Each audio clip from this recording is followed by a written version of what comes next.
మరో ఉత్తరంలో వారి సందేహం చూద్దామండి. ఈమెయిల్ ద్వారా ఆరిజోనా నుంచి సంగీత జోషి రాస్తున్నారు.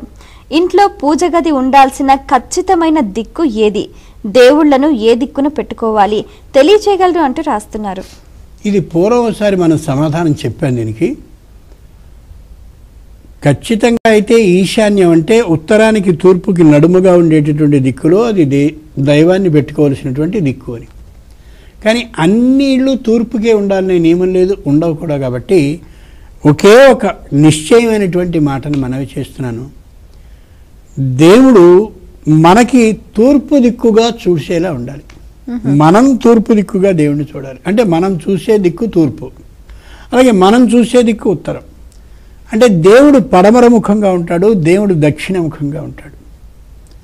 చేత ఏమాత్రము మనం సంశయం లేకుండా నిస్సంశయంగా అనుకోవాలి అంటే ఊరికే గుర్తుగా ఉతూ అని గుర్తుంచుకోండి. ఉత్తరం తూర్పు.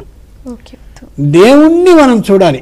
మనం ఉత్తరపు దిక్కును చూస్తూ ఉండాలి, మనం తూర్పు దిక్కుని చూస్తూ ఉండాలి. అట్లా దేవుణ్ణి సిద్ధం చేసుకో ఉతూ, అది విధానం. మా గురువు గారు ఒకప్పుడు చెప్పిన మాట నేను చెప్తున్నా. కాబట్టి ఆ విధంగా కానీ దేవాన్ని ఏర్పాటు చేసుకోగలిగితే మంచిది.